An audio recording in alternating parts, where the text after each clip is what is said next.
Des lieux de vie, je ne serais pas sages. Ceux-là, ils sont sages dans la mesure où ils peuvent. Ce sont des enfants ou des adolescents qui ont été, qui sont protégés. Bonjour. Qui sont protégés par décision judiciaire, en gros qui ont été retirés de l'autorité de leurs parents pour des raisons qui ne nous regardent pas mais qui sont assez graves. Voilà. Donc ces enfants souvent sont déscolarisés ou n'ont même jamais été à l'école. Et au-dessus de nous, c'est pour ça que tout à l'heure quelqu'un voulait monter, c'est pas possible, il y a une salle de classe où un enseignant qu'on appelle spécialisé, je crois, vient leur faire l'école quelques jours par semaine et quelques heures par jour, parce que ce sont des enfants qui ne peuvent pas rester en groupe très longtemps, ni bonsoir, ni se concentrer sur une seule chose très longtemps. Bonsoir. Je suis avec Laïla. Vous avez fait ça à côté de Michel.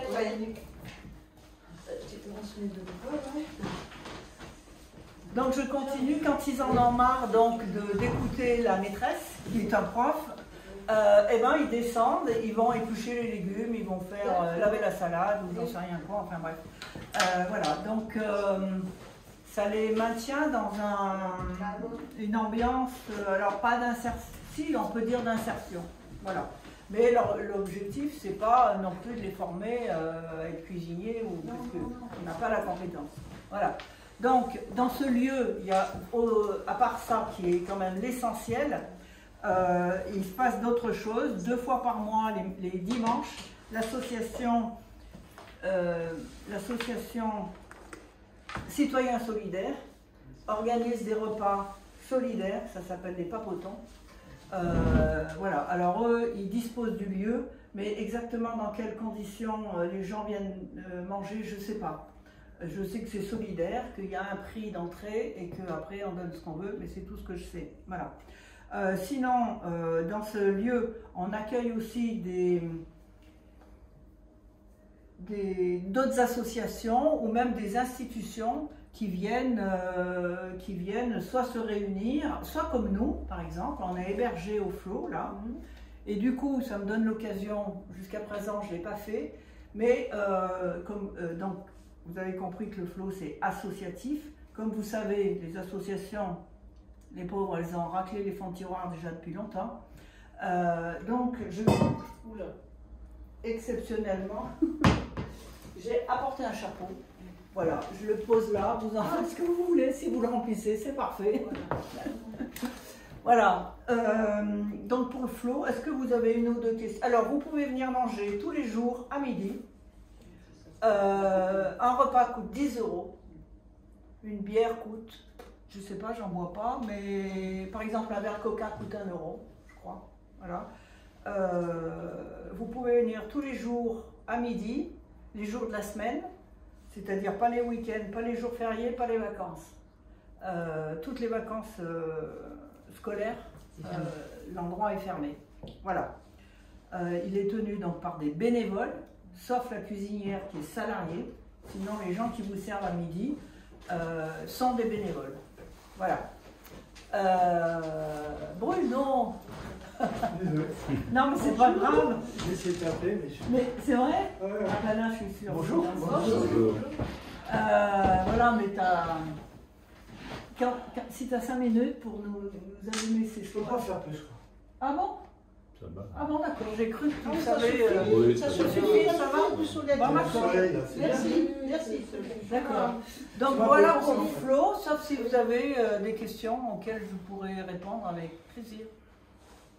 Non, Non, on il y en peut a venir pas. manger librement ou s'il faut faire partie de l'association? Oh, pas du tout, vous venez manger. Oui. Alors, En téléphone, avant? alors vous faites comme vous voulez. Bon. Mais le jeudi, Oui. c'est prudent de téléphoner parce Oui, que oui, il y a le marché à Saint-Jean et en général c'est blindé. Et surtout l'hiver, la totalité le nombre de couverts, je ne sais pas exactement, mais on ne peut pas pousser les murs, quoi. Oui, oui. Donc il vaut mieux téléphoner. Il y a le numéro sur votre Bah, bien sûr. Bon. Voilà. Si vous avez vous êtes vous-même membre ou président d'une association qui cherche un local, pourvu que votre activité elle rentre bien entendu à la fois dans la philosophie du lieu et dans la géographie, parce qu'on ne peut pas, voilà, et ben vous êtes les bienvenus. Voilà. Alors, donc on a commencé les conversations du flot à ne pas confondre avec les rencontres philosophiques et spirituelles de Montfaucon. Les conversations du flot, on a commencé au printemps. C'est Bruno qui a ouvert le banc avec le bonheur. Je ne sais pas si vous connaissez Bruno. Non, pas du tout. La plupart des personnes qui sont là ne sont pas d'Issaint-Jean. Oui, je vois que voilà. je connais pas beaucoup là. Non, Bruno, ancien infirmier, Oui, c'est ça. hein, En France. ouais, qui s'occupe du truc laser pour le tabac. Pas laser, mais c'est pareil. Ouais, et que j'ai dû croiser 2 ou 3 fois chez Mimi à la crêperie. Ouais, c'est ça. Voilà. J'ai fait depuis un an, je fais un périple sur le bonheur en Haute-Loire. Donc j'interviewe les gens sur le bonheur en Haute-Loire. Et ça a été l'occasion de faire une petite. C'est ma première soirée. La première soirée, une petite intervention sur le bonheur. Voilà. Pas une petite intervention, une intervention normale. Voilà, et donc ça me permet de parler de Bruno, parce que Bruno était présent à cette première. Jean-Marc. Oh, pardon. Jean-Marc était présent dans le public lors de cette première intervention. Et il s'est passé un truc pour lui, voilà. Et c'est à partir de là qu'il a décidé de parler de sa théorie et aussi de mettre en place les rencontres philosophiques et spirituelles de Montfaucon, auxquelles beaucoup d'entre vous ont participé. Voilà. Donc aujourd'hui, c'est Bruno qu'on accueille pour le... C'est mort. Tu veux prendre ma place?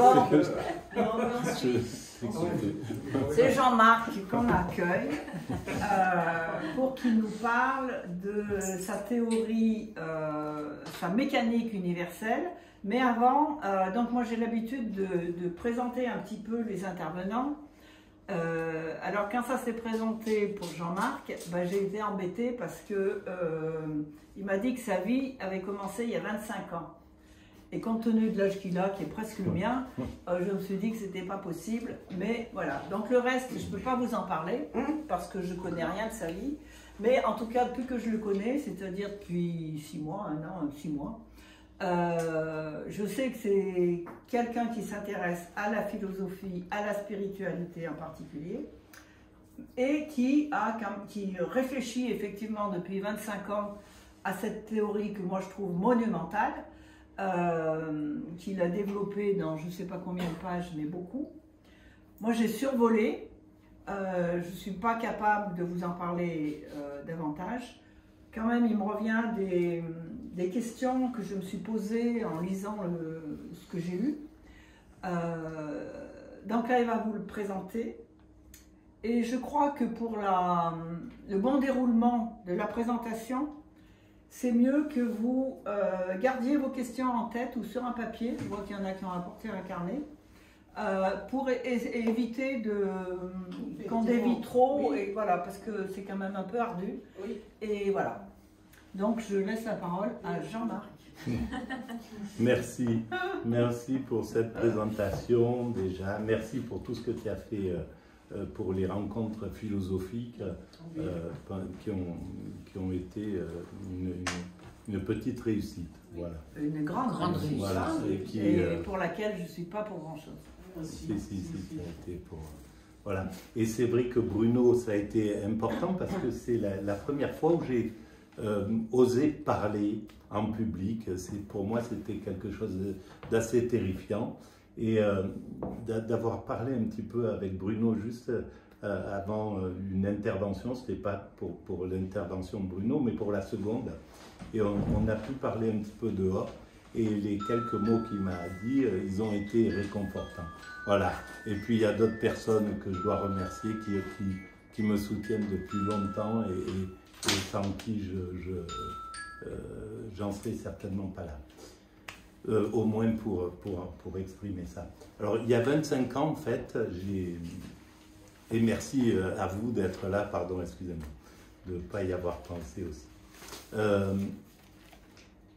Donc, il y a 25 ans, en fait, il y a une phrase que j'ai écrite de façon spontanée et qui a déclenché, en fait, cette théorie qui s'est développée très très vite et qui occupe mon esprit depuis. C'est pour ça que ces 25 ans, évidemment, j'ai une vie avant, mais qui n'a pas, pour moi, qui n'a pas pas beaucoup d'intérêt. Enfin, pas beaucoup d'intérêt pour ce qu'on est en train de dire. Cette théorie, eh bien, elle est partie d'une phrase: l'humanité est destinée à atteindre son ultime perfection. Une phrase que j'ai écrite de façon spontanée et qui m'a poussé à essayer de la comprendre, parce que elle m'a bouleversé quand j'ai écrit ça.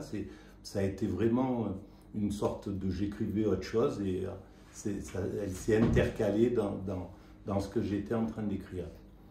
Et donc j'ai voulu la comprendre et à partir de là, j'ai plongé dans ce qui est devenu cette théorie, la mécanique universelle, que j'ai appelée la mécanique universelle. Alors, si je l'ai appelé, si je parle de l'évolution vers son ultime perfection, c'est parce que je pense que l'humanité est toujours parfaite au présent, tout en étant perfectible. L'humanité aujourd'hui, elle est parfaite parce qu'elle ne peut pas être plus développée que ce qu'elle est, elle ne peut pas être plus loin que ce qu'elle est dans l'histoire de l'évolution. Et elle est parfaite et en même temps, on travaille à la perfectionner jusqu'au moment où elle aura atteint, selon moi, une sorte d'ultime perfection. Cette ultime perfection, c'est l'extase, c'est l'accession à l'extase. Alors, pour accéder à l'extase, il faut que je reprenne un petit peu mon calme parce que c'est un peu touffu dans mon esprit là. Donc, cette accession à l'extase, l'extase pour moi, c'est la quête intuitive de l'humanité, sans qu'elle sache vraiment, sans qu'on sache ce qu'on est en train de développer. On travaille à atteindre cet état de perfection qui prendra quelques siècles, peut-être 2, 3, peut-être 10 siècles, mais l'humanité, elle a le temps en réalité. C'est nous qui n'avons pas vraiment le temps on est pressé, on aimerait bien voir les prémices ils y sont, les indices de cette évolution, selon moi, sont déjà là. C'est tout mon travail d'essayer d'aller détecter ces indices qui démontrent de façon rationnelle, parce que même si c'est parti d'une intuition, c'est un travail rationnel que je cherche à faire, essayer de démontrer de façon pragmatique que l'humanité va vers cet état. Alors pour atteindre cet état d'extase, qui est aussi l'état d'éveil, qui est aussi l'état de béatitude, peu importe comment on appelle cet état-là, de bonheur suprême, etc. Eh bien, il faut que toutes les conditions sociales, que toutes les conditions soient établies, voilà, établies à l'intérieur de l'humanité. Et ça ne concerne pas un petit groupe humain qui atteindrait cet état pendant que les autres sont à la porte du garage. C'est vraiment, voilà, c'est vraiment pour l'ensemble humain. Donc c'est pour ça qu'il y a ce temps de travail qui demande à unifier l'humanité. C'est à mon sens ce qu'elle est en train de faire. Par exemple, dans les indices, on voit que depuis un siècle, on a construit toutes les structures pour fonctionner universellement, l'ONU, l'UNESCO, l'OMS, l'Organisation mondiale du travail, du tourisme, etc. Même si ça ne fonctionne pas encore très très bien, et on le sait, mais ces structures, il y a 200 ans, elles n'existaient pas. Donc ça démontre aussi une tendance vers l'unification. Et cette unification, elle est fondamentale pour atteindre cet état de plénitude, parce qu'il faut dépasser la guerre, il faut dépasser les conflits, il faut dépasser tout ce qui empêche l'homme d'atteindre cet état de sérénité, d'extase. Et donc, on peut détecter ce mouvement vers l'unification. Par exemple, les réseaux sociaux, c'est tout nouveau aussi. Il y a 200 ou 300 ans, ils n'auraient même pas imaginé qu'on puisse être connecté avec intercontinentalement, etc. Ça en fait partie. Mais même le fait, par exemple, on a eu une pandémie et il a fallu s'en occuper de façon universelle. C'est tout nouveau aussi dans l'histoire de l'humanité. Donc ça, c'est des petits indices de cette évolution, à mon sens, vers l'extase. Il y en a d'autres, il y en a plein. Peut-être ça viendra si on discute un petit peu là-dessus. Alors après, écoutez, je vais quand même regarder un peu ce que j'ai pour essayer de me rappeler.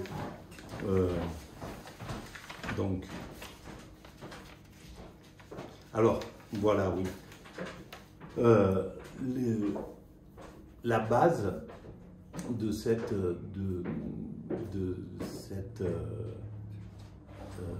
théorie, elle s'est construite un petit peu comme ça, avec l'idée du darwinisme, de l'évolution, à partir de l'évolution des espèces et de l'humanité aussi.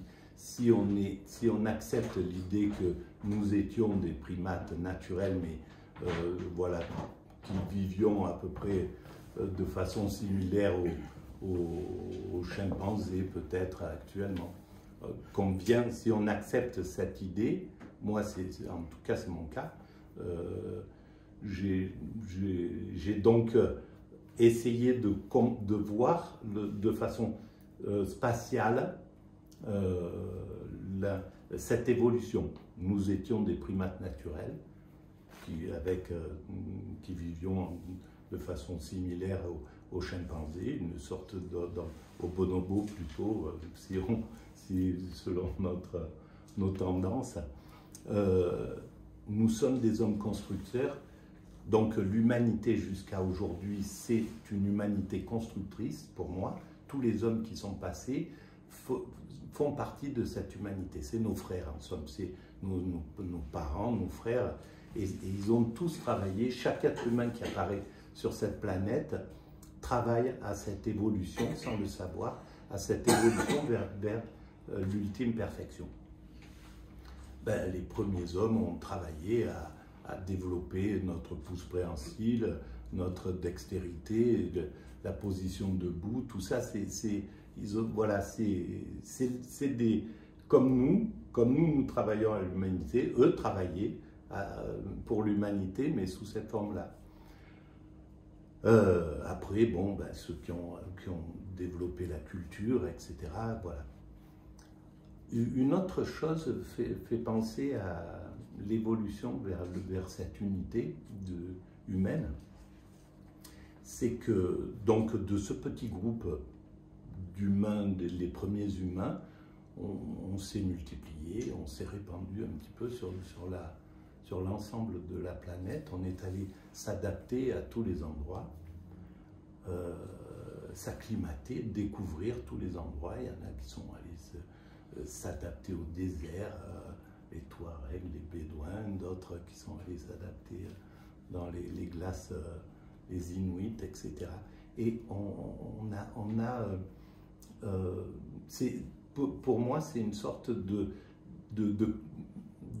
c'est un travail de compréhension de cette planète. Voilà, donc il fallait qu'il y ait d'abord le fait de se répandre, de s'acclimater à l'ensemble de la planète, et à un certain moment, on a commencé un travail de retour vers l'unité. Alors, c'est dommage, ça pourrait être bien plus clair, même pour moi, là, je suis moins clair que quand je parle tout seul. Je suis désolé. Voilà. Ça m'arrive souvent puisque je fais des vidéos. Et là, je me rends compte à quel point c'est un peu touffu. Mais bon. C'est compréhensible. Ça va? Bon. Ah bah oui. Donc. Ça va, on te le dira. Bon, voilà. N'hésitez pas à me dire. On ne comprend rien. Répète. Donc voilà, on s'est répandu sur la planète. Donc en somme, c'est aussi pour dire qu'on est tous égaux dans le principe humain. Il y en a qui ont préservé des choses de notre évolution. Par exemple, les peuples premiers qui vivent en Amazonie, ils ont préservé quelque chose de fondamental qui nous sert à comprendre notre évolution. Si on avait tous évolué de la façon dont l'Occident évolue, par exemple, dont le monde technologique évolue, ben on ne connaîtrait rien de cette histoire. Donc, cette diversité culturelle, etc., elle est fondamentale pour comprendre et pour faire évoluer notre conscience vers cette unité, vers cette capacité de fraternité en somme. Parce que il y a l'universalité qui est fondamentale, mais il y a aussi la fraternité. Nous allons vers la fraternité absolue. Nous allons vers, en somme, l'amour absolu. Nous allons vers aussi une autre chose, c'est on est en train de passer au patrimoine universel tout un tas de choses, tout doucement. L'UNESCO le fait, mais on commence à faire passer les forêts, les rivières, enfin, c'est dans les tuyaux, quoi, les mers, l'air, etc. Donc il y a quelque chose qui veut fonctionner universellement. Et on se rend compte qu'on est tous en interaction, qu'on ne pourra pas, que c'est un passage obligé. On ne peut pas... quelqu'un qui polluerait n'importe où, on l'a vu avec Tchernobyl, voilà, on est interdépendants. Donc, et les jeunes sont de plus en plus conscients de ça. Et donc, voilà, eux, ils auront cette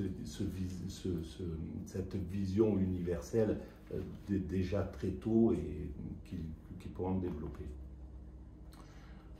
Voilà, donc nous étions des primates naturels, nous sommes des hommes constructeurs et nous allons vers l'humain accompli. Voilà, et cet humain accompli, ben on peut pas, évidemment, c'est une projection, c'est un peu, on peut pas encore savoir de quoi sera fait cette humanité, c'est compliqué à imaginer, tout simplement. Il y a 400 ans, à l'époque, je sais pas, voilà, sous Louis XIV, ils ne pouvaient pas imaginer qu'un jour on aurait des portables, qu'on traverserait en avion l'ensemble etc. C'était impossible pour eux, même les plus imaginatifs. Il y avait déjà des grands intuitifs, on va dire, qui pensaient l'avenir de l'humanité, mais c'était pas possible pour eux de penser ce que nous sommes en train de vivre. Donc pour nous, ça sera très difficile de penser ce que sera l'humanité dans 3-4 siècles. Voilà, à quoi ça correspondra. En tout cas, bonjour. Bonsoir. Ouais, bon. En tout cas, donc cette évolution est, à mon sens, elle sera d'abord obligée d'être 100% écologique, c'est-à-dire de ne plus avoir aucun impact négatif sur la planète, sur les autres espèces, avec une vraie compréhension des autres espèces et de la beauté qu'est cette planète. En fait, quand je dis l'humanité va vers sa perfection, je dis aussi l'humanité construit, sans le savoir, le paradis, une sorte de paradis. Alors, le paradis tel que n'importe qui peut l'imaginer, que ce soit voilà, un Africain, un Américain, un Asiatique, si on lui demande un peu qu'est-ce que pourrait être le paradis, ben, il parlera, je pense, la paix, il parlera d'un endroit, voilà, d'être en osmose avec cette planète, etc. Et cette planète, quand on se balade n'importe où, on se rend bien compte que c'est un paradis potentiel, que c'est un paradis. Voilà, c'est à partir du moment où l'humanité prendra conscience de son sens, de ce qu'elle construit de façon inconsciente, qu'elle a donc un sens, d'abord ça enlèvera un peu de l'évolution insensée, puis de la souffrance, de l'absurde, de penser que le monde est absurde, que notre vie est absurde, que si on comprend qu'il y a un sens, que l'humanité travaille à quelque chose de bien précis, donc d'atteindre cet état de perfection et qu'elle ne peut pas y échapper parce que c'est comme ça, on fait progresser tout le temps les choses, quoi qu'il arrive, même si on a le sentiment de l'inverse. J'ai écrit que c'est pas le mal qui se développe, le mal, bon, entre guillemets, c'est pas le mal qui se développe, mais c'est notre sensibilité au mal. On devient de plus en plus sensible au mal, et donc il nous écorche de plus en plus. Et c'est ce qui permet c'est une sorte de ruse de la raison pour nous obliger à travailler sur nos mots, sur les mots. Voilà, la guerre, les trucs, l'affirmation de soi aux dépens d'autrui, pour soi ou pour un État, voilà. Tout ça, on y travaille tout le temps. Et c'est la force entre cette énergie entre ceux qui voudraient venir en arrière et les progressistes qui fait que ça évolue. Donc les deux sont nécessaires en fait. Voilà pour une grande part de la discussion. Après, alors, déjà, c'est pas, voilà, ce que j'ai oublié de dire dès le début, c'est que c'est pas un souhait en fait, c'est pas quelque chose que, c'est pas selon mon souhait, c'est vraiment une réflexion sur l'évolution. Pour moi, c'est une obligation. L'humanité ne peut pas ne pas chercher à atteindre cet état de perfection. C'est une nécessité. Et je pense, par exemple, qu'on n'est pas très loin de cette prise de conscience. Simplement parce que les découvertes, en somme, il faut qu'elles soient entérinées par la science. C'est la science qui va décider que ce qu'a analysé Darwin, d'accord, on est d'accord avec ça, et la science, elle va dire d'accord sur Darwin, elle va dire d'accord sur Galilée, elle va dire à un certain moment, même si l'Église au début, elle va dire non, à l'époque c'était l'Église qui mettait des freins, et puis la science, elle finit par entériner, et on est d'accord. Et c'est la science qui pourra entériner cette évolution. Et comment? À mon sens, c'est grâce à la puissance des ordinateurs, du développement des ordinateurs, qui va pouvoir modéliser, ça c'est une interprétation, hein, mais qui va pouvoir modéliser l'ensemble de l'évolution qui s'est déjà déroulée entre notre sortie de la nature, entre guillemets, et aujourd'hui, modéliser tout le processus d'évolution et pouvoir, grâce à ça, dire, eh ben, si on prolonge tout ce qu'on a fait évoluer, tout ce qu'on est en train de faire évoluer, si on le prolonge, on atteint cet état-là. Et les trois grands chantiers que l'humanité développe sans le savoir, encore intuitivement, c'est la maîtrise du comportement, tout doucement, la maîtrise de l'environnement et la maîtrise du questionnement. Voilà, c'est les trois grands chantiers que j'ai détectés dans cette recherche. Vous pouvez redire les trois? Alors, la maîtrise du comportement, la maîtrise de la... Individuelle. Oui, Notre voilà, l'aptitude à l'empathie, le développement de l'empathie, la maîtrise du désir de s'affirmer aux dépens d'autrui, etc. Tout un tas de choses comme ça. Alors, évidemment, c'est un travail de longue haleine parce qu'il faut transformer un primate qui est habitué à s'affirmer, voilà, être dans un système voilà, dominant-dominé, etc. Et il faut arriver à autre chose qui serait une sorte d'égalité. On doit arriver à l'égalité entre les êtres humains. Donc il y a la maîtrise du comportement, la maîtrise de l'environnement. Alors c'est vrai que ça fait un peu bizarre de dire ça parce que on est dans un moment où on maltraite vraiment la planète, mais c'était un moment.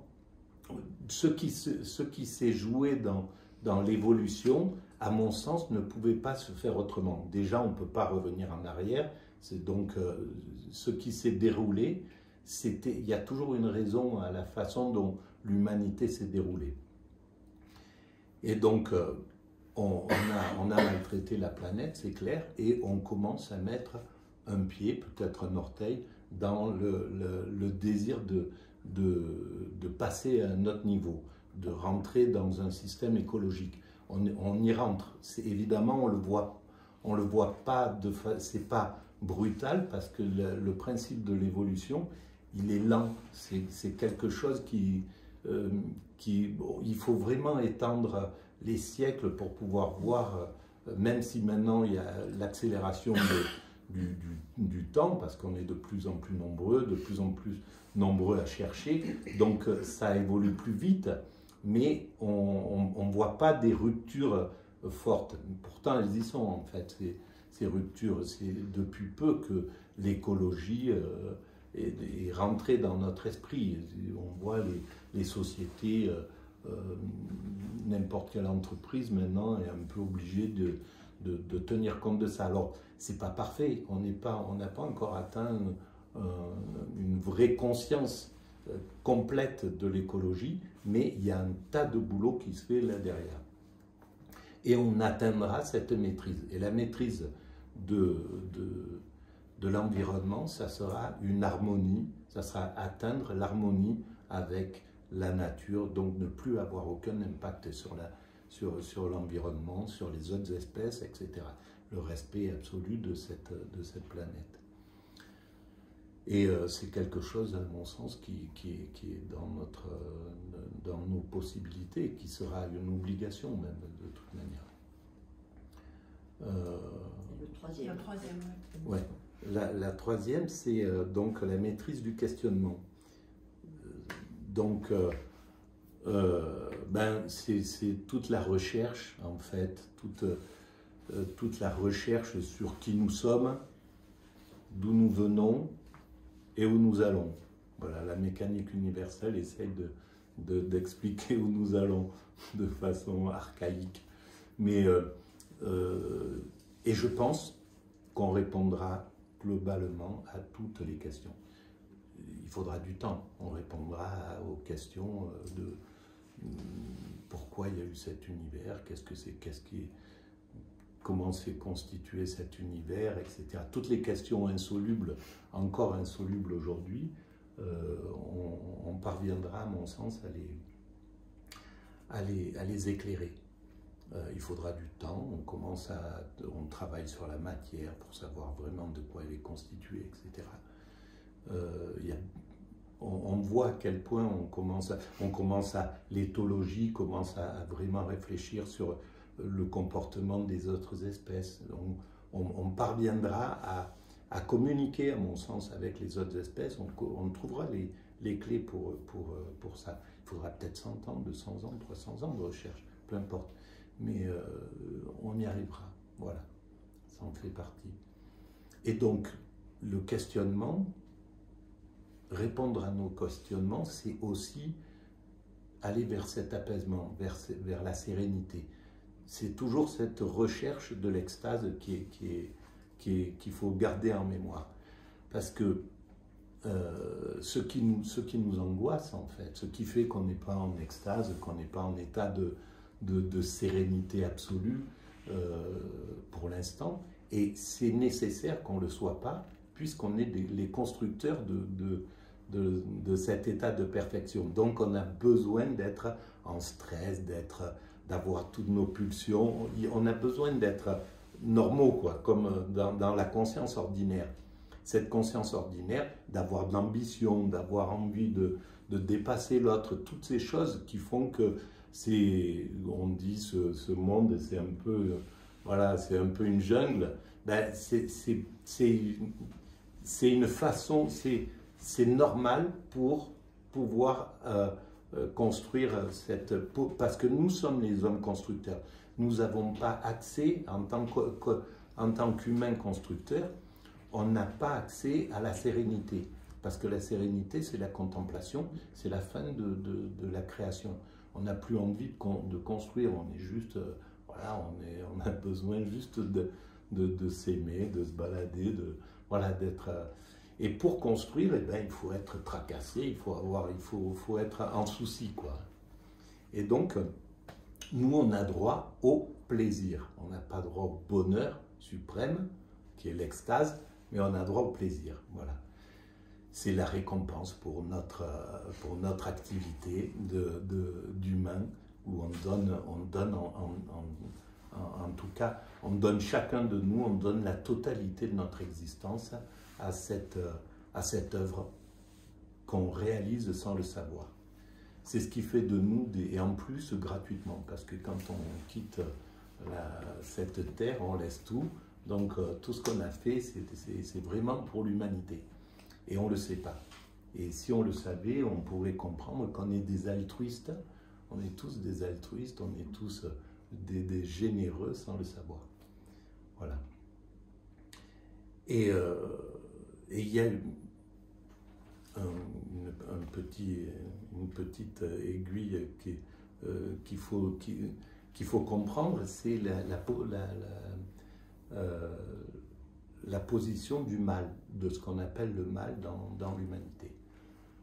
Parce que c'est là, et c'est en fait ce qui empêche, c'est souvent ce que, quand les gens parlent, quand on dit à Dieu par exemple, parce que moi je pense qu'il y a un principe à l'origine de l'univers, mais ça c'est une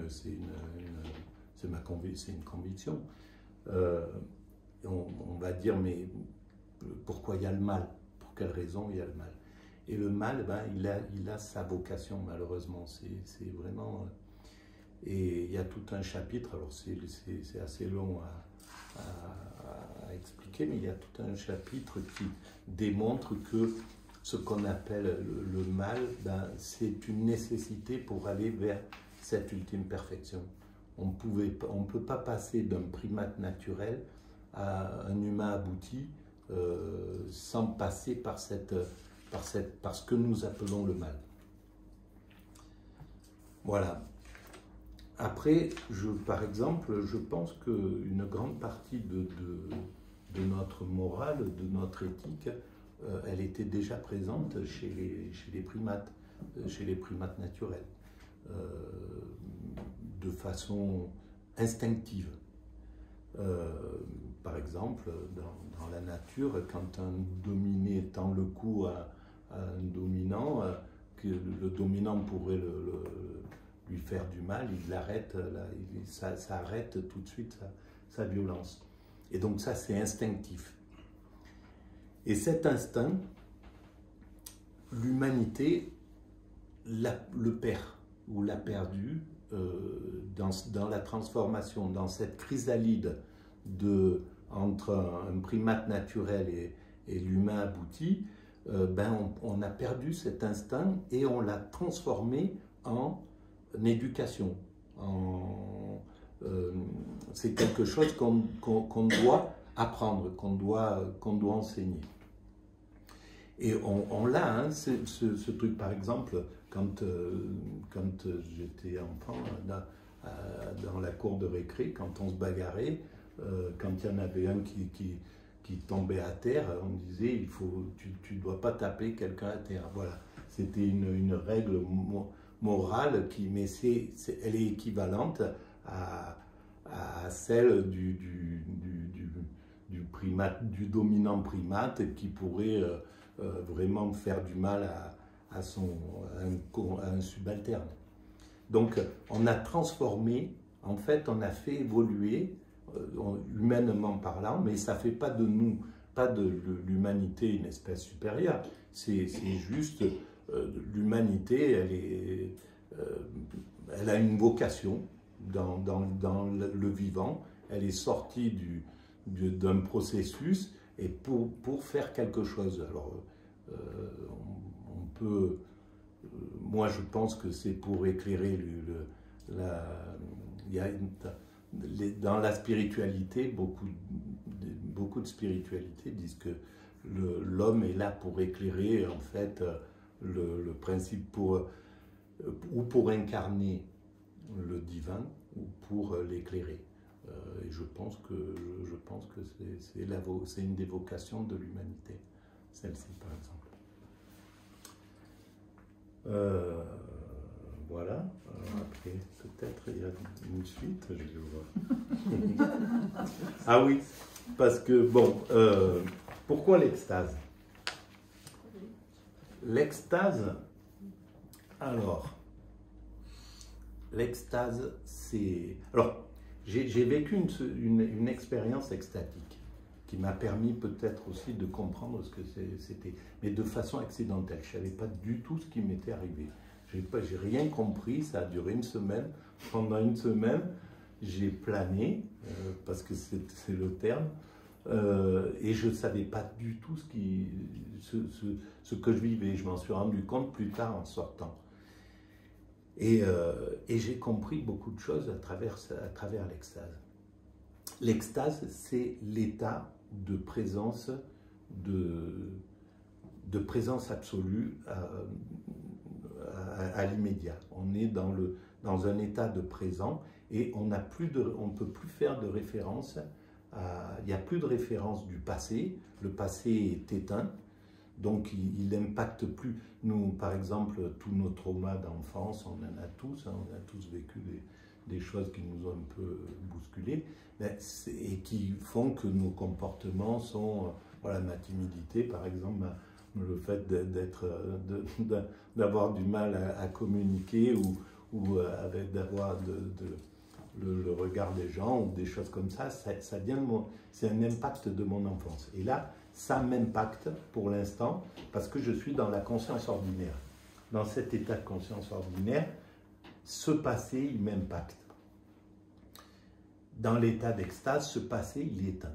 Donc il n'y a plus cet impact déjà. Donc on est déjà libéré de ce genre de choses dans le comportement. Et on ne peut plus se projeter vers le futur. On ne peut pas anticiper parce qu'on n'est que dans le présent, quoi. On est comme si on était dans des œillères, mais on ne peut pas parler d'œillères parce qu'on a une vision complètement élargie de l'univers, du monde, des choses. On est dans une sorte d'osmose avec le tout, quoi. Pour moi, pour mon expérience, ça a été ça. Donc il n'y a plus de référence sur le futur. Et le futur, c'est ce qui nous permet de construire, mais c'est ce qui nous sort de l'immédiat. Parce que tout à l'heure, on a rendez-vous, quand on pense à ce qu'on doit faire tout à l'heure, demain, dans 6 mois, ou je ne sais pas, le cerveau, il est occupé par le futur. Et il est sorti du présent. Donc on ne peut pas être dans cet état de sérénité absolue qu'est le présent. Et il y a une chose qui est dans le futur, c'est l'idée de la mort. Et c'est pour ça que je pense que l'humanité cherche aussi intuitivement à atteindre cet état d'extase. C'est parce que l'état d'extase, d'après mon expérience de cette semaine-là, ça abolit la mort.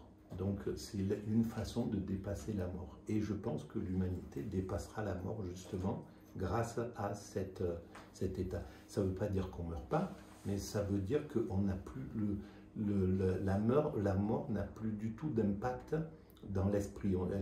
On n'a plus peur de ça parce qu'on ne peut plus y penser, tout simplement. Comme on est posé dans le présent, la mort, c'est tant qu'on est vivant, la mort n'est pas là. Les philosophes épicuriens et stoïciens en parlent. Tant qu'on est présent, la mort n'est pas là. Donc c'est quelque chose qui est futur. Et donc c'est une façon de s'affranchir de la mort. Et c'est clair que l'humanité cherche intuitivement à s'affranchir de la mort. C'est légitime, c'est un truc, voilà. Et donc on parviendra à s'affranchir grâce à cet état d'extase. Donc ça, je pense que c'est même peut-être une des quêtes qui pousse vraiment l'humanité dans ce sens-là. Voilà. Je pense que... oui. C'est ça. La mécanique universelle. Il faut un petit peu de temps pour laisser déposer. Ouais. Oui, parce que c'est assez dense quand même. J'avoue que ça brasse pas mal de... Ouais. Il y a beaucoup de choses, juste là sur le dernier point, on peut dire en même temps, et pour chaque étape, en fait, on dirait qu'il y a chaque fois contradiction, des forces qui œuvrent à l'inverse. Par exemple, là, actuellement, on parle beaucoup de l'euthanasie et tout ça, et de vivre 1000 ans, il y a la peur de la mort. Bien sûr. Voilà. Et pour chaque chose, je sais plus, j'ai noté. Et puis, bon, alors, là, vous faites comme dit Yatchardel, bien sûr, qui parlait du point oméga, et que l'Église n'a pas apprécié. Mais est-ce que des scientifiques qui croient, il y a des personnes qui ont beaucoup travaillé toutes ces questions que vous évoquez, on pourra vous en parler d'ailleurs, oui, mais il y en a qui disent que peut-être l'humanité, d'accord, peut y arriver, et qu'effectivement, c'est sûrement le chemin, mais le chemin est le but, quoi. Mais elle peut, une humanité, des espèces, on est à la 6e extinction, on est une espèce parmi d'autres, on peut disparaître, et puis même la planète, et qu'après il y en a d'autres, et d'autres espèces, c'est tellement infini, tellement immense.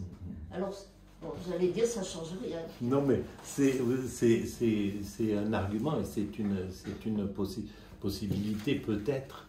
Pour moi, je pense que ça n'en est pas une possibilité. Tout simplement parce que je pense qu'il y a du divin, qu'il y a un principe créateur à l'origine de l'univers. Et ce qui me fait dire ça, c'est toujours quelque chose de rationnel. C'est-à-dire que si l'humanité cherche à atteindre l'extase, si on atteint l'extase, c'est la fusion, dans cet état-là, c'est la façon d'incarner Dieu, en somme. Et si un univers s'est mis en œuvre il y a 15 milliards, 16, 17 milliards d'années, à partir de ce qu'on appelle plus ou moins une sorte de vide palpitant, avant on ne sait pas comment ça s'est mis en œuvre, et donc cette chose qui a créé l'univers comporte tout ce que contient l'univers. On est d'accord. Ça ne peut pas être extérieur à cette chose-là. Et si, dans cet univers, il y a la possibilité de l'apparition à un moment de la vie, que la vie soit en évolution, que l'évolution arrive à l'homme. Il n'y a pas que l'homme qui, à mon sens, qui a atteint cet état d'extase. Mais bon. Que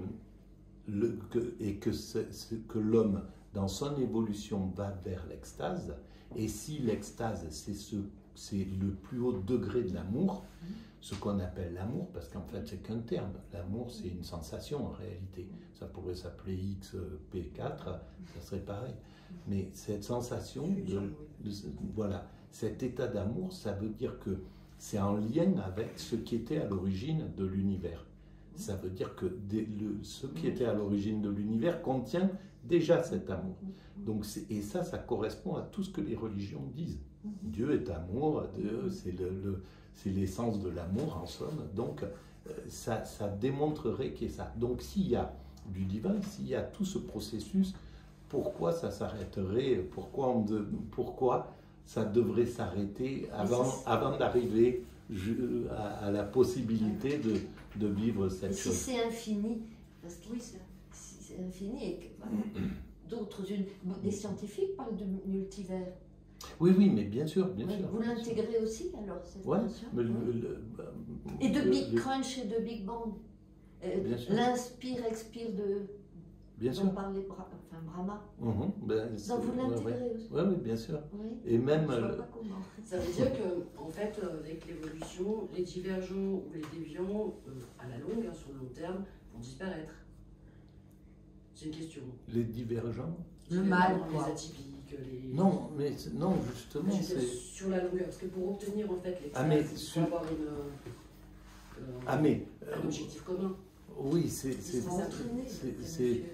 Non, mais c'est l'évolution, c'est la question, est-ce que c'est l'évolution qui va emmener à faire disparaître les divergents?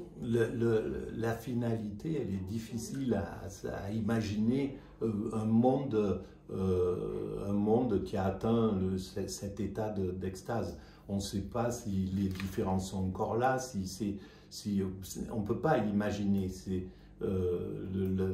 Mais dans l'idée, en fait, c'est que quand même l'amour, ça soit en fait la bannière collective, quoi, grosso modo. Voilà. Alors après, on ne sait pas pourquoi l'humanité chercherait à atteindre, pourquoi elle atteindrait cet état d'osmose, de symbiose totale.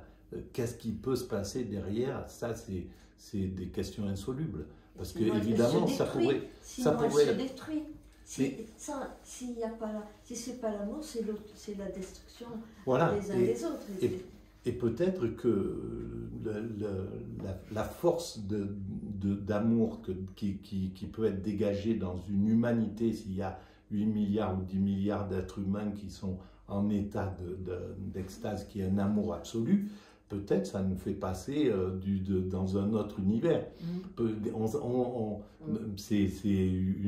C'est une théorie comme ça à imaginer, mais on ne peut pas savoir pour l'instant. La seule chose, moi, ce que j'essaye de voir, c'est nous étions là, nous sommes là, si on trace une ligne, si on continue, on arrive là.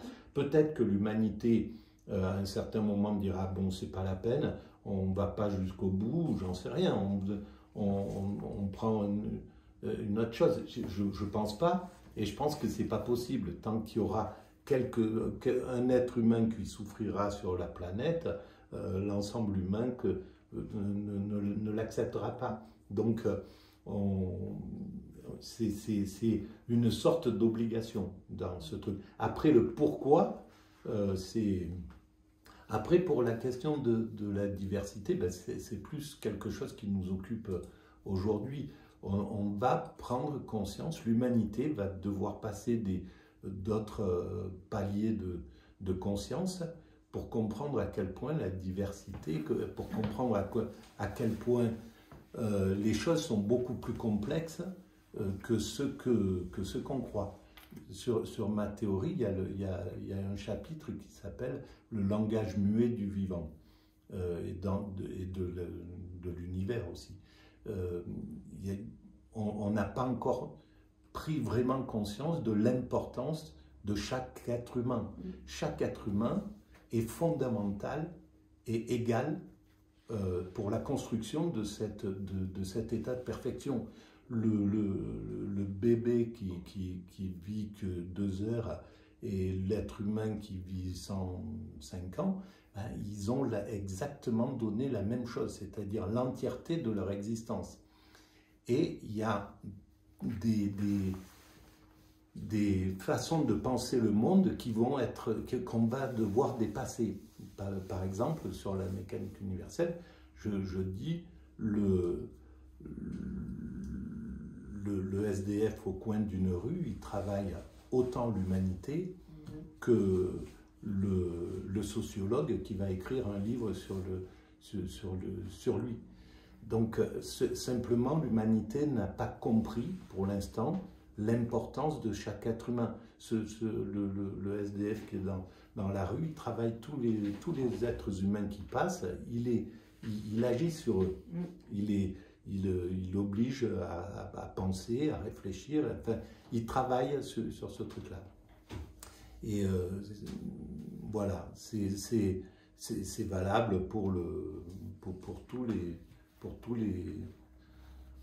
toute la diversité. D'ailleurs, qu'on commence à vraiment prendre en compte. Par exemple, l'autisme, ben, il y a 100 ans en arrière, on ne voyait pas tout ça. On n'avait pas pris conscience et maintenant on va commencer à prendre conscience de leur importance, de l'importance de leur vie, de leur diversité.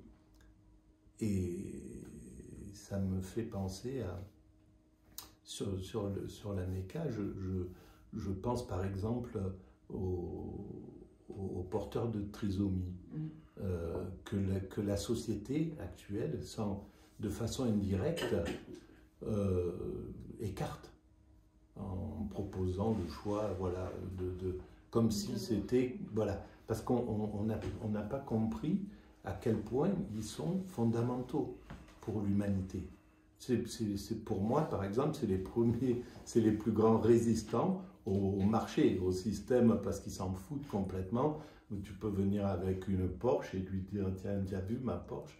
Il s'en fout, il a juste envie de te sauter dans les bras, voilà, de faire circuler l'amour. Donc, ils apportent quelque chose d'extrêmement fondamental que l'humanité ne perçoit pas. Et surtout l'humanité actuelle qui doit être dépassée. Le système occidental aujourd'hui qui est le néolibéralisme, tel avec ce qu'il pense être de l'efficacité, en fait, ça devrait être dépassé parce que justement, ça manque complètement de cœur, ça manque complètement d'objectivité et de vraie conscience de la complexité des choses. Dans l'évolution, il y a des retours en arrière. Le Kali Yuga, on n'est pas obligé de l'appeler comme ça, mais on voit bien qu'il y a quand même des atrocités qui, tous les jours, on n'a qu'à ouvrir la radio, tous les jours sans arrêt, qui n'auraient pas même pu se faire il y a 50 ans. Ça contredit un petit peu à des passages que vous avez dit. Mais il faut le voir, si, c'est vrai. Mais je pense que c'est peut-être, justement, aller plus bas, comme on dit, aller au fond de la piscine, ça va quand même dans le sens de l'évolution. Si on regarde à plus grande échelle, mais à petite échelle, on est quand même dans un bas fond quand même.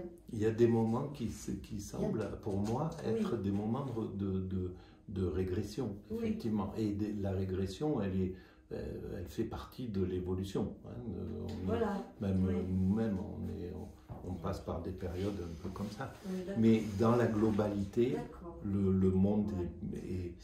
Si on ne le détruit pas en route, avec quand même toutes ces... si on veut nous faire moitié humain, moitié machine... Oui, mais pour l'instant, le matérialisme pense que c'est la voie, c'est d'essayer de travailler sur le corps pour pour le faire perdurer, parce qu'ils n'ont pas compris que l'extase, ça soigne, on soignera par l'extase.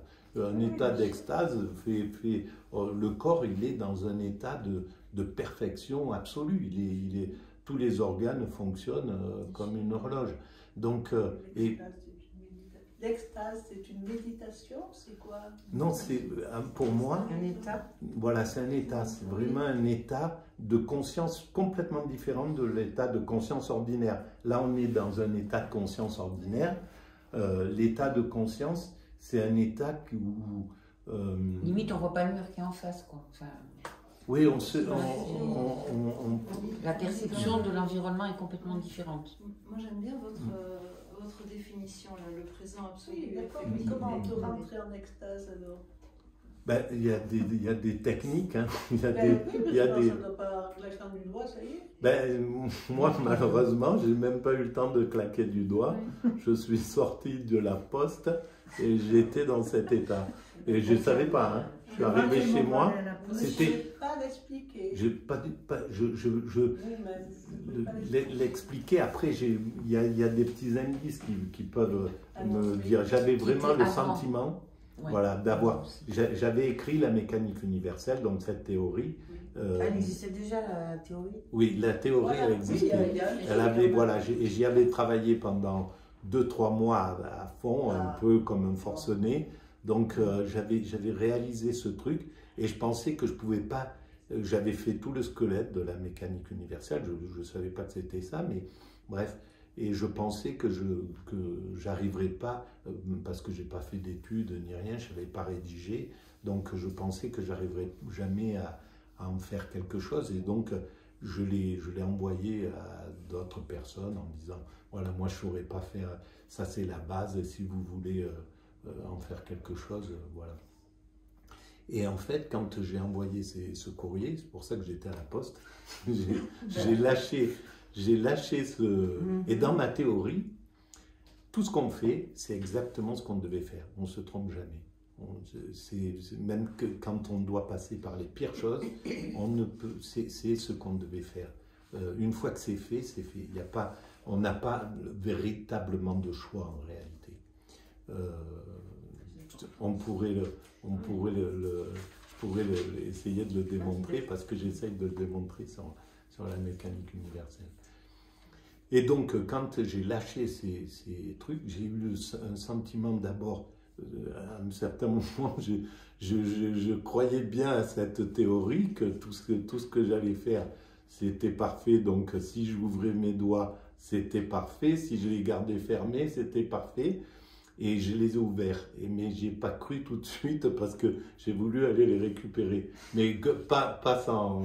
Je ne pouvais pas, mais je me suis demandé s'il fallait pas... J'ai eu peur d'avoir envoyé ça, en fait. Voilà, c'est ça. Et en sortant, je suis sorti et j'avais le sentiment d'avoir fini mon travail. Mais mon travail, voilà. Ma mission, c'est vraiment un sentiment que j'ai ressenti. Et le temps de monter chez moi, il fallait que je marche un peu. Je suis arrivé chez moi.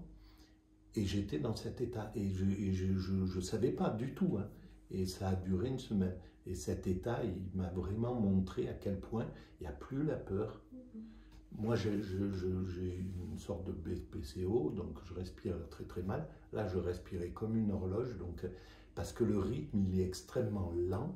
On perd plus d'énergie parce que le cerveau, il est vide. Donc déjà, moi, la plus grande partie de ma perte d'énergie, c'est mon cerveau, pour le dire.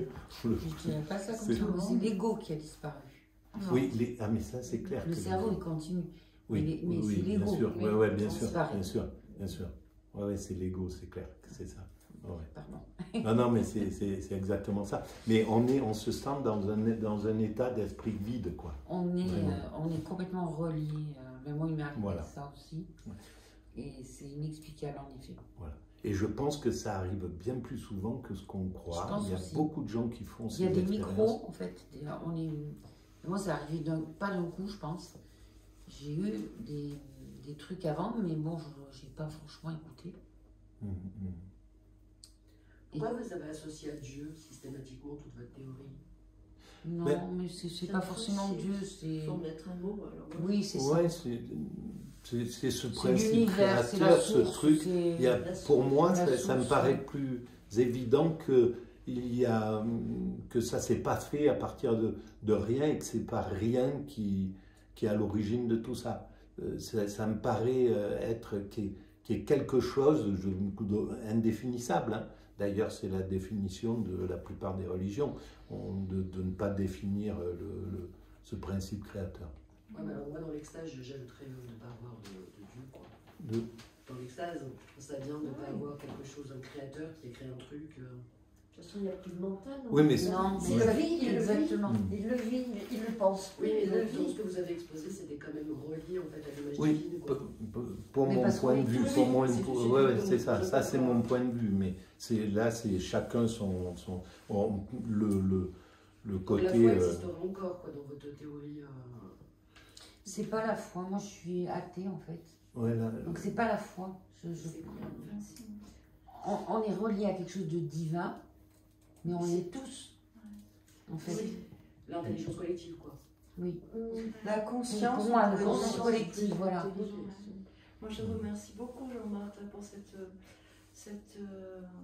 pour cet émerveillement, pour la foi, parce que ça, c'est la foi avec un grand F, Ouais, c'est ce que j'ai ressenti. et pour cette sincérité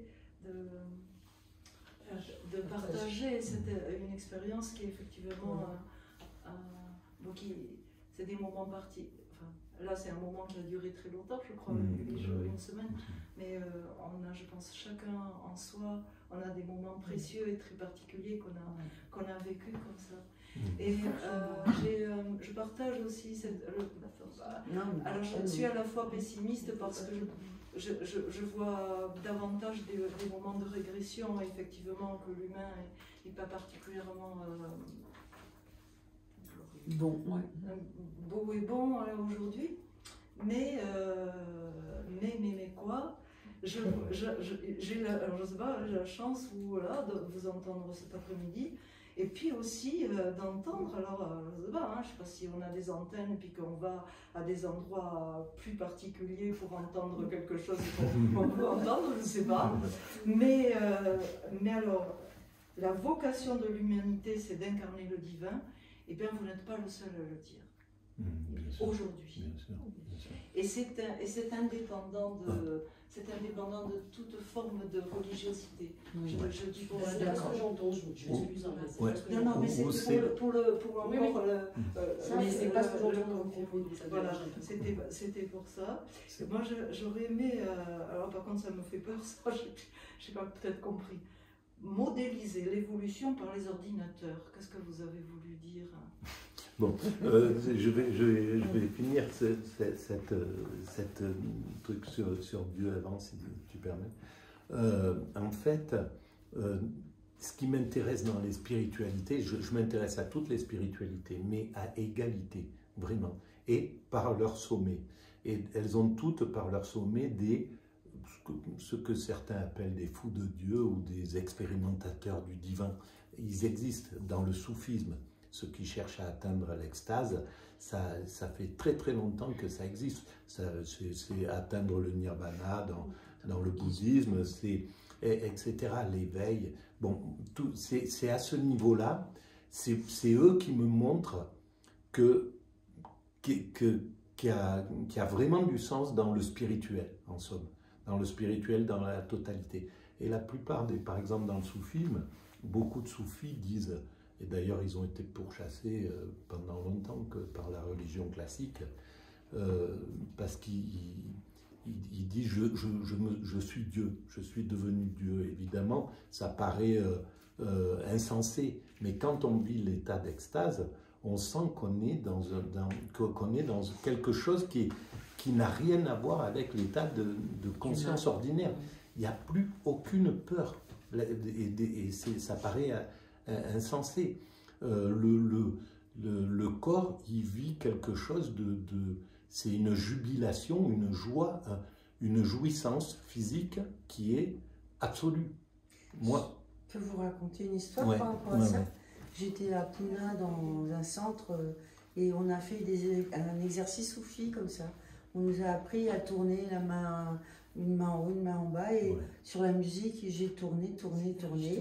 Et au bout d'un moment, j'étais dans un canal où tout était clair. Au fond, c'était comme dans un manège, là, il y avait une vitesse incroyable. Et moi, j'étais là, je tournais dans ce couloir hyper clair et je riais. C'était génial, c'était vraiment un moment d'extase. C'est ça, complètement. Et puis, en fait, il y avait quelqu'un qui avait laissé un tricot sur le sol.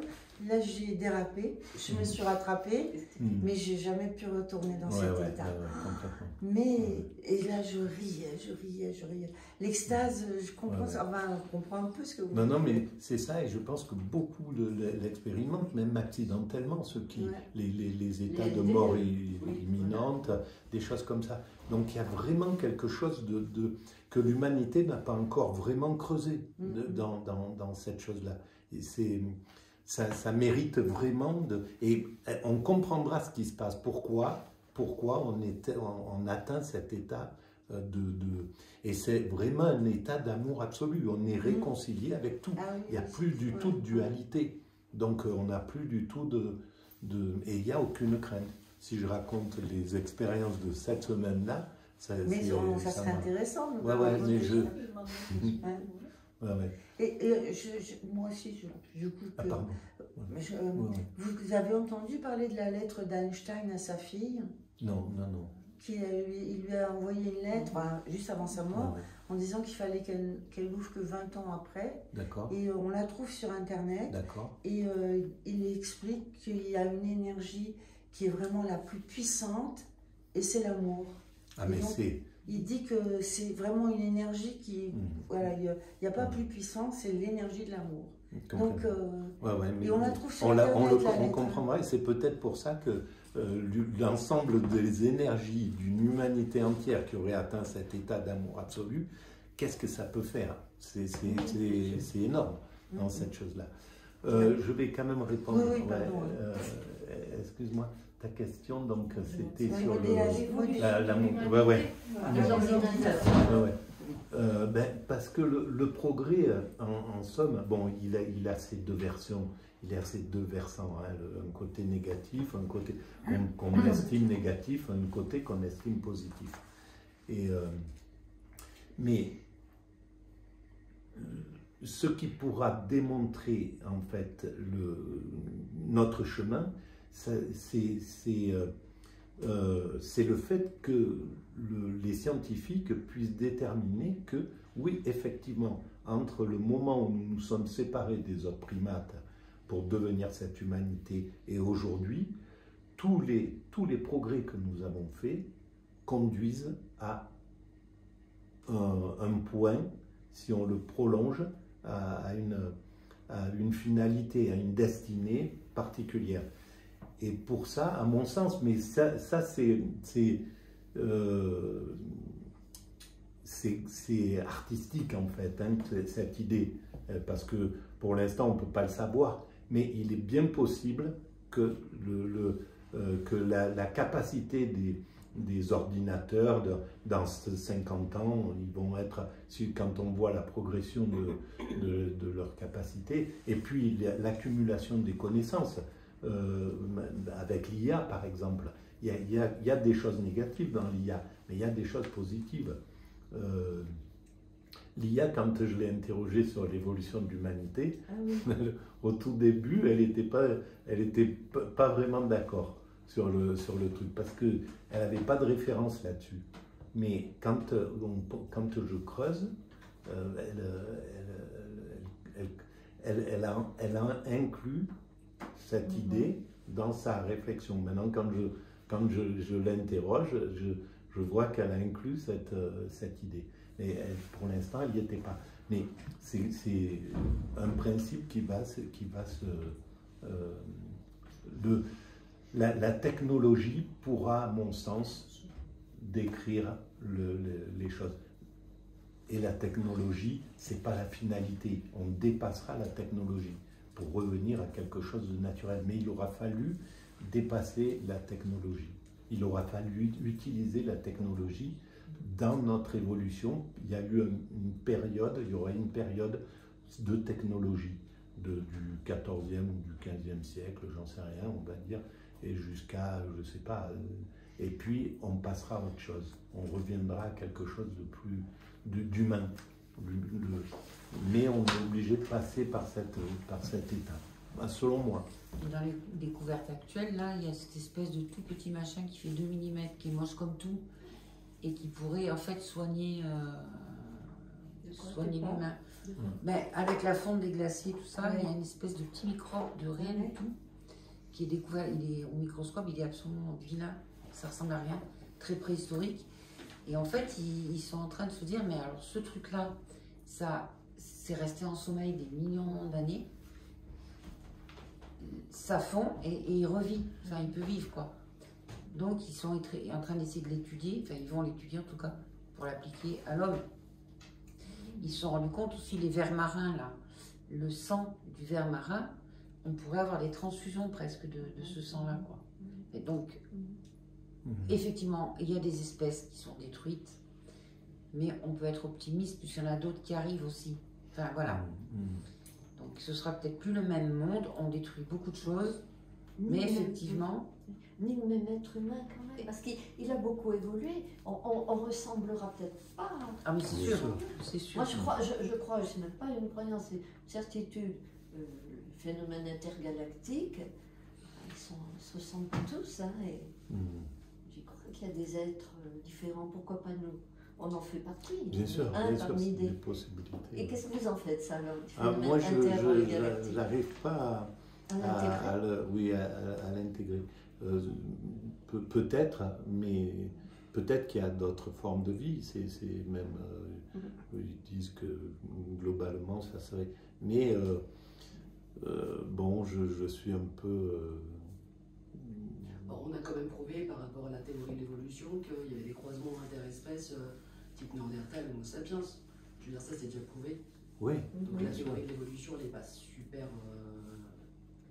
Elle est écrite. Non, mais on est le résultat. Voilà, aujourd'hui, on est un résultat. On est un résultat de cette évolution. Peu importe que ça soit. Soit on croit on pense qu'il y a une évolution dans le principe. On peut aussi contester cette. Voilà, c'est pas une obligation que ça soit ça, hein. Mais pour moi, je crois au principe de l'évolution. Après, c'est clair qu'il y a eu ces croisements, mais il y a eu des croisements sans doute avant, etc. Et puis, on est malgré tout, on est originaire de la première forme de vie. Et d'ailleurs, dans la première forme de vie, c'est un truc... Ça aussi, hein. C'est théorique, ça aussi. Oui, bien sûr, bien sûr. Mais c'est ce que la science dit actuellement. Oui.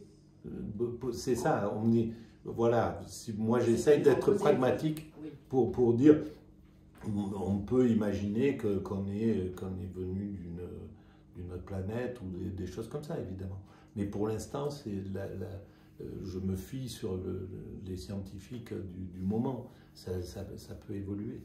Et en tout cas, par exemple, les premières formes de vie, elles fonctionnaient avec nos bases.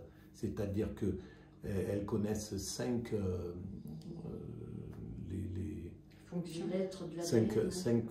fonctions, c'est-à-dire le neutralisme, deux cellules ensemble n'ont pas d'interaction, l'antagonisme, il y en a une qui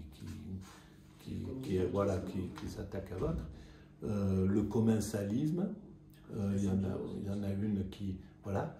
La symbiose, donc voilà, deux cellules qui sont... et l'osmose.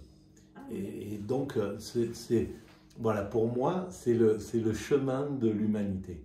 Et on va vers l'osmose en soi. Quelle différence avec la symbiose?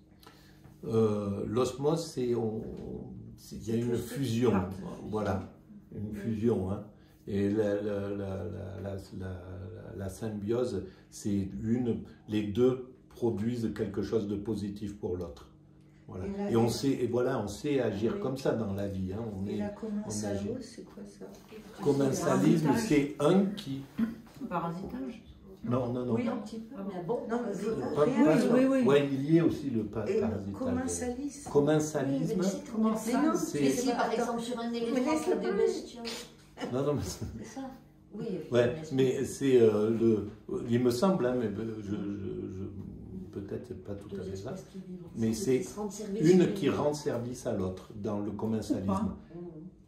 Et l'autre Mais accepte nous, mais microbiote, ne renvoie pas. Notre Il microbiote, n'y a qu'un... c'en est un exemple. Hein. Notre microbiote, c'en est un exemple. Toutes nos bactéries, elles vivent en nous et sans elles, on serait Et pas bien sûr. sûr. Et puis, si, voilà, c'est le principe de l'humanité, quand il y a, on le voit maintenant, là, quand il y a un tremblement de terre quelque part, l'ensemble de l'humanité converge.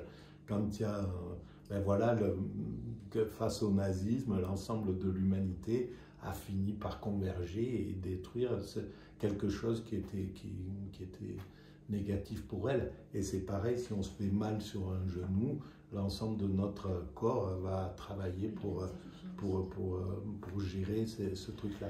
Donc, et ça, tout ça, c'est encore, on est des bébés là-dedans, encore dans la compréhension de tout ça. Donc, voilà,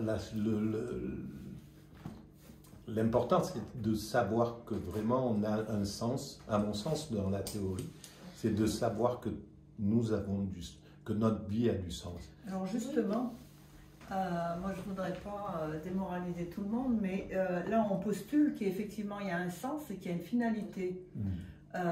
Et s'il n'y en avait pas, on tombe dans l'absurde. Enfin, moi je fais un peu référence à Camus et à d'autres. Et pourquoi ça ne serait pas ça? Eh bien, oui, pourquoi ça ne serait pas ça? Mais par exemple, Sartre dit s'il n'y a pas de sens à l'humanité, nous devons construire le sens. Mais donc, quoi qu'il arrive, il faudrait le construire. Alors, c'est soit on fait le tout construit, au long de notre vie, voilà. pour ne pas mourir tout de suite. Oui. On construit un sens, mais en fait, une fois qu'on arrive au bout, il n'y en a pas eu de sens. Mais parce que peut-être on n'a pas encore compris que l'humanité a un sens et qu'on travaille à ce sens, que c'est vraiment notre vocation sous-jacente, inconsciente, sans le savoir. Mais la proposition de Sartre, de dire que s'il n'y a pas de sens, c'est à nous de le construire, ça me paraît un peu... voilà, c'est être plus fort que la création. La création, elle était là avant Sartre, elle est avant le sens, il est déjà avant nous. Et simplement, la progression d'une cellule jusqu'à l'homme, ça donne une direction. Ça veut dire qu'il y a un sens d'évolution. La vie d'un être humain, entre sa naissance et sa mort, il y a un sens. Donc, il y a un sens qui est déjà inhérent au vivant, à mon sens. Ça, c'est un postulat qu'on pose, mais peut-être qu'il n'y en a pas. On parle de création, donc forcément, ça donne une signification particulière. Mais si c'était juste un truc qui s'était passé, de la matière qui s'est développée, puis qu'un beau jour, on est arrivé, nous, comme ça, comme on est maintenant, pourquoi l'humanité, elle aurait forcément un but en elle-même? Comment l'humanité peut avoir un but? Mais cette matière, déjà, elle était porteuse de quelque chose Elle était d'incroyable. porteuse, mais elle n'a rien fait pour. Ça s'est fait tout seul. Non, mais enfin, moi, même si ça s'est fait tout seul, à l'intérieur d'elle-même, elle avait la possibilité de l'amour.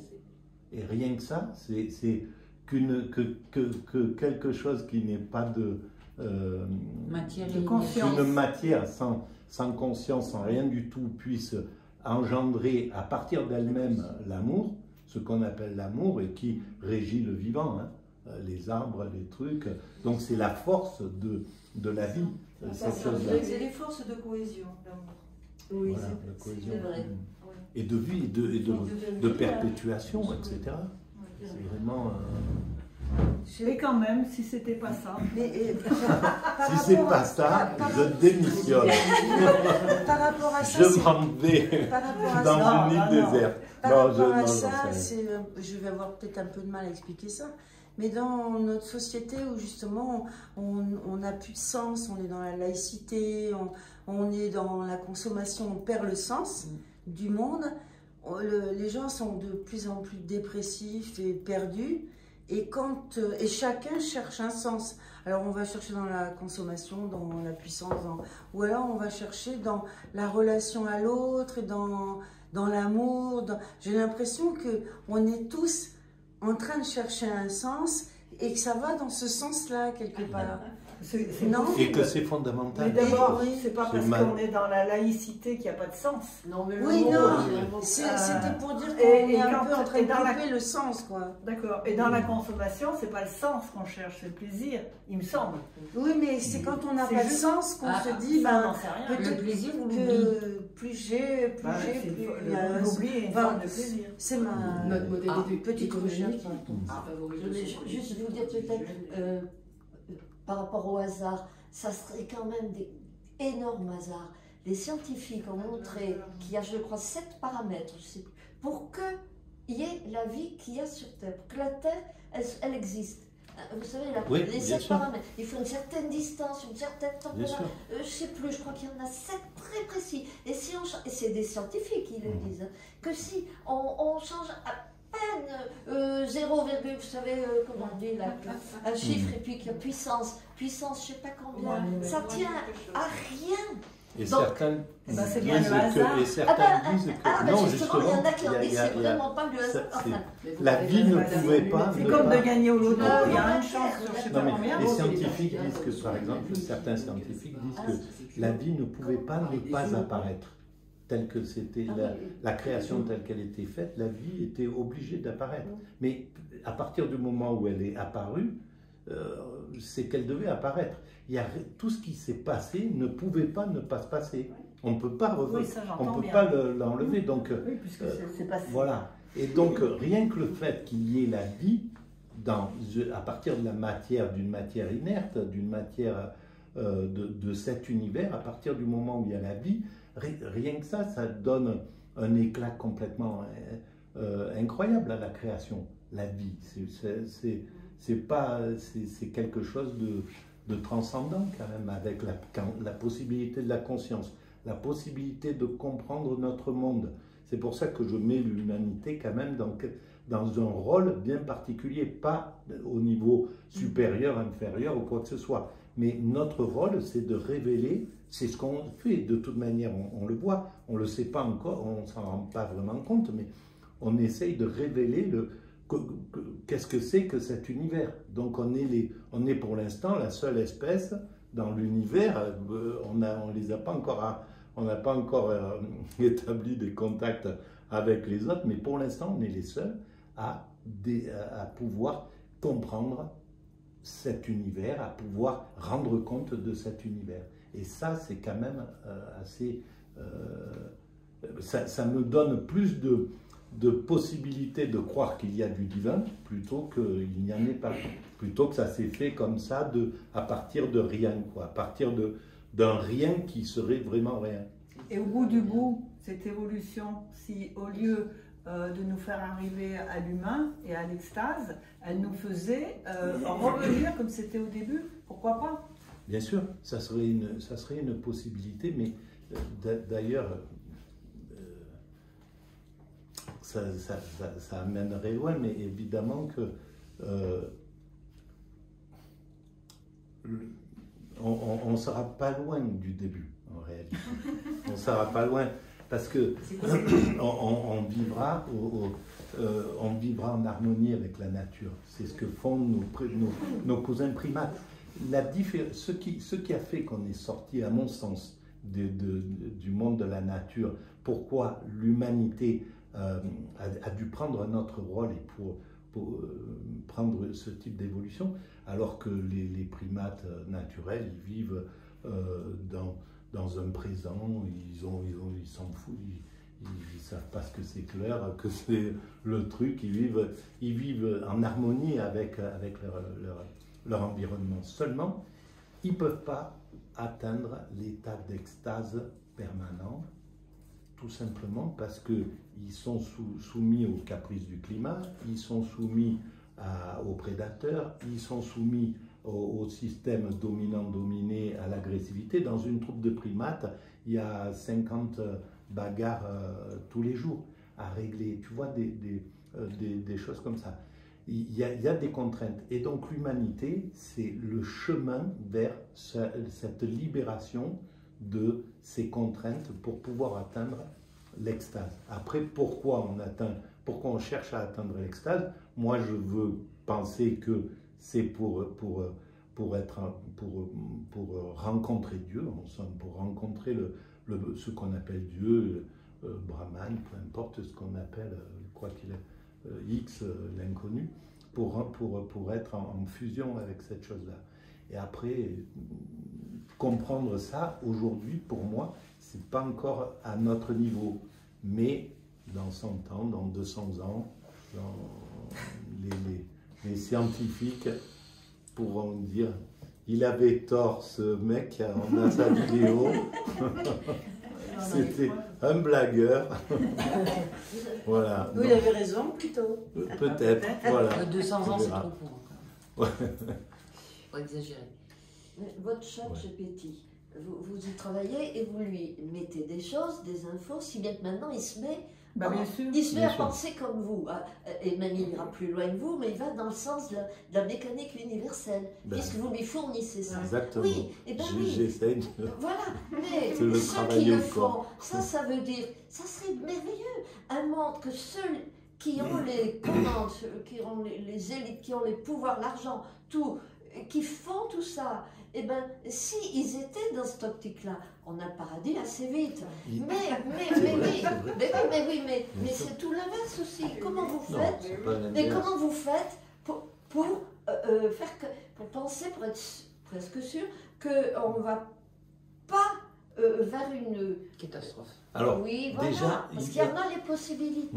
Mais à mon sens, il y a un rythme de l'évolution de l'humanité. On ne peut pas bousculer les choses. Ils prendront conscience. Chaque fois qu'on a essayé de bousculer, par exemple, quand le communisme a essayé d'imposer l'égalité alors que la conscience humaine n'avait pas encore cette capacité, ça a été un échec parce que c'était trop tôt. Et donc on ne peut pas imposer, il y a un rythme. Donc la mécanique universelle, elle fait son boulot, mais il y en a d'autres qui travaillent sans doute sur ces trucs. Il y a quand même des nazis qui repointent le bout de leur nez aussi. Et pourtant la guerre elle est pas longue.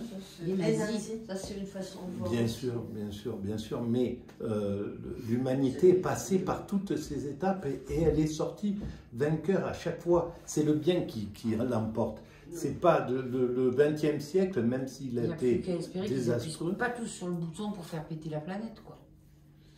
Alors. Elle n'a pas pété encore. Ouais. Et c'est là où il y a eu une des rencontres qui a été vraiment intéressante. Il y en a beaucoup. Oui, elles sont. Ouais, non, mais toutes étaient intéressantes, mais sur ce plan-là. Ah, c'est pas quand on était au Platane là-bas? Alors, il non. faut que je l'avais sur. Le Platane, c'était. Avec Laurent Jouvet. Oui, Laurent Jouvet. C'était carte sur les cartes. Ouais, Laurent Jouvet, c'était sur oui, pardon. Et pourquoi je voulais dire ça? Parce qu'elle a appuyé sur la planète. Il y a un rythme, elle l'emporte toujours, il y a un rythme, vous parliez de ça. Oui, de toute manière, l'humanité, elle finit toujours à mon sens, par gagner. C'est le mal le mal qui est toujours vaincu, c'est toujours le bien qui l'emporte. Même si des mouvements, il y a eu, si on se replonge en 1400 ou en 1500, l'esclavage, personne ne pouvait imaginer qu'on en sortirait de l'esclavage industriel. tel qu'il est pratiqué. On en est sorti. La colonisation, dans les années 30, on ne pouvait pas imaginer que c'était quelque chose dont on sortirait. Le nazisme, quand il est arrivé, en 32, en 33, il a dit « je vais faire un truc pendant 1000 ans ». Les gens, dans les années 40, ils devaient se dire « mais on ne sortira jamais de ce chaos ».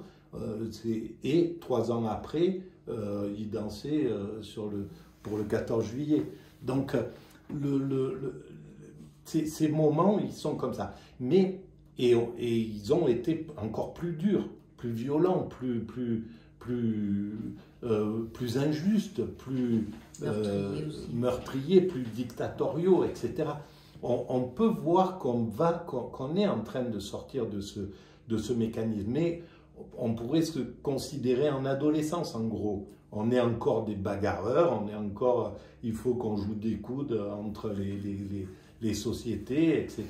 Mais la prise de conscience pour devenir adulte, elle n'est pas loin. On n'est pas loin. Et l'adulte, c'est celui qui commence à apaiser, qui commence à tenir compte de son voisin, etc. De comprendre qu'il peut être en paix, qu'il peut vivre sur un truc. Moi, je vois vraiment une évolution rapide là, des choses. C'est pas de Tawayo que tu voulais parler? Peut-être. Parce que moi, je viens de commencer son livre. J'ai Ouais. lu que l'introduction cet après-midi. Ouais. Mais effectivement, il est très pessimiste parce qu'il fait un constat de ce qui s'est passé notamment pendant le Covid et des caractéristiques qui ont émergé. Mais il a l'air de dire quand même qu'il va se passer quelque chose et que ça sera mieux qu'avant. Bien sûr. Ah, Mais sur voilà. les abeilles. Enfin, Comment? J'ai pas entendu. C'était pas les abeilles, là, Tawayo? Non, c'était Non, le c'est son son frère. frère. Ah. Enfin, Mm. et il Ouais, a ouais. écrit un livre qui s'appelle Voulons-nous encore vivre ensemble? Ouais, et il est plutôt positif hein, Oui, dans oui, oui. le livre. Hein, Sur dans la son construction truc. Ouais, ouais. d'une... Bien sûr. Ouais. Et mais voilà, ce virus, dans un chapitre de la mécanique universelle, c'est le langage du virus. Je l'ai appelé comme ça aussi. Le virus, on peut voir les choses de façon négative, on peut en faire un ennemi. D'ailleurs, c'est ce qu'ils ont fait avec ce virus. Et ce virus, avec le Covid, il nous a obligés à comprendre qu'on peut fonctionner universellement. C'est la première fois qu'on voit ce truc-là. Mais pour d'autres virus, le virus du choléra, il a obligé les classes dominantes de s'occuper des pauvres parce qu'ils en étaient victimes eux-mêmes. C'était par égoïsme. On pourrait le voir par égoïsme. Pas que, mais admettons qu'on le voit par égoïsme. Mais au final, ils ont assaini les endroits où ils maintenaient leurs ouvriers dans des taudis incroyables. Le virus du sida, il a obligé l'humanité à tenir compte de cette classe des homosexuels, des toxicomanes qu'on ne voulait pas regarder, Donc là, la société, elle a été obligée, et on n'a plus du tout le même regard sur les homosexuels. Sur les toxicomanes, on n'a pas beaucoup changé, malheureusement, on n'a pas fait beaucoup d'efforts pour voir aussi leur importance, parce qu'ils sont aussi importants à l'humanité que n'importe quel autre. Et c'est là où il y a un truc de la société actuelle qui revient sur quelque chose d'un peu aristocratique. C'est ce mouvement justement d'extrême droite qui, à mon sens, hein, c'est lié un peu à ce truc-là qui veut dire nous on est meilleurs que les autres, il y a des vies sans importance, alors que dans ma théorie je démontre bien qu'il n'y a aucune vie sans importance. Toute vie est égale, exactement égale, et amène exactement la même chose, c'est-à-dire la totalité de sa vie. La personne qui fait la poussière sur le bureau du chef de l'État, elle est aussi importante fondamentalement pour l'évolution de l'humanité que le chef de l'État. Exactement pareil. Sauf qu'il n'y en a qu'un qu'on donne on donne de l'importance à un et pas à l'autre. Oui, mais il y en a un qui a le chef de l'État, il impacte et il oriente. Mais même son impact, ça ne change rien du tout. C'est même pas forcément pas, lui qui dirige. Voilà. Je pense, au niveau individuel, je suis persuadée qu'on oui, est tous égaux et qu'on a tous la même importance parce que je crois qu'il y a plusieurs vies, etc. Donc, de toute façon, mais là, dans ce que vous dites, j'arrive pas bien à quelque chose. Oui, puis même, qui sait si la personne qui fait la poussière sur son truc n'est pas celle qui fait un enfant, qui fait des enfants, et un de ces enfants, dans 3, 4, 5, 6 générations, inventera quelque chose de fondamental pour l'humanité. Voilà, donc on peut... Il y a la complexité qui est derrière. Et puis, les actes ils ont une importance sans qu'on les comprenne pour l'instant. C'est pour ça que je disais qu'un enfant, quelqu'un qui perd un enfant de très tôt, un bébé, un nourrisson, mais ce nourrisson, il a travaillé l'humanité de façon incroyable, rien que par sa présence, rien que par ce qui va modifier dans la famille qui est là, chez ses parents, chez les amis de ses parents, dans ce truc, tout ça, on ne sait pas on sait pas en voir l'importance pour l'instant. C'est comme le mendiant on ne comprend pas l'importance qu'il a dans la société. Et c'est ça, c'est ces paliers que l'humanité va devoir franchir, des paliers de conscience, pour sortir de ce truc où on est meilleur que lui, il est meilleur que l'autre, lui, il est etc., etc. À un certain moment, il faudra encore quelques temps, quelques siècles à mon sens, mais on parviendra à comprendre cette complexité-là. Jean-Marc, je ne voudrais pas te couper la parole, mais on est arrivé au bout des 2 heures. Oh purée, franchement, je ne croyais pas y arriver, je pensais m'évanouir avant. Non, mais Jean-Marc est quelqu'un qui n'aime pas parler devant les gens. Oui, vous avez remarqué Bon. ça, oui. Mais grâce à vous, merci. Grâce à vous.